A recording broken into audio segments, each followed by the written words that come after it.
राधा बैठी थीं। उनकी आंखें कमल की पंखुड़ियों की तरह शांति से बंद थीं। सुबह की पहली किरणें उनके चेहरे पर पड़ रही थीं, एक स्वर्णिम आभा बिखेर रही थीं। उनके मन के शांत सरोवर में कृष्ण की बांसुरी की मधुर ध्वनि धीरे धीरे गूंज रही थी। यह कोई भौतिक ध्वनि नहीं थी, बल्कि उनके हृदय की गहराइयों से उठती एक प्रेममय प्रतिध्वनि थी। एक ऐसी धुन जो उनकी आत्मा से अटूट रूप से जुड़ी हुई थी।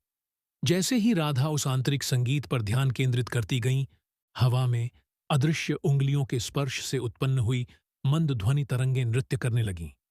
ये तरंगें रेशमी धागों की तरह थीं, हर एक मोड़ और कंपन में कृष्ण के प्रेम और उनके संगीत के सार को समेटे हुए।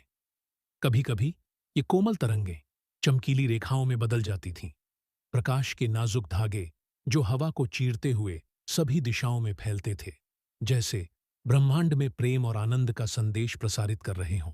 उनकी चेतना की पृष्ठभूमि में कृष्ण द्वारा बांसुरी बजाने की एक धुंधली स्वप्निल याद तैर रही थी।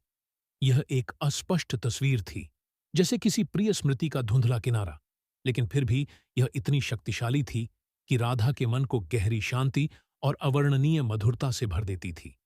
वह उस विशिष्ट क्षण के विवरणों को पूरी तरह से याद नहीं कर पाती थीं।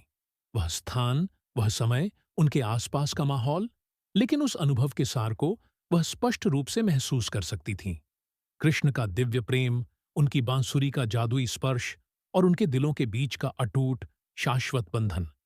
उनकी बंद पलकें किसी छिपे हुए दुहक को नहीं छिपा रही थीं, बल्कि एक आंतरिक मुस्कान से धीरे-धीरे रोशन हो रही थीं।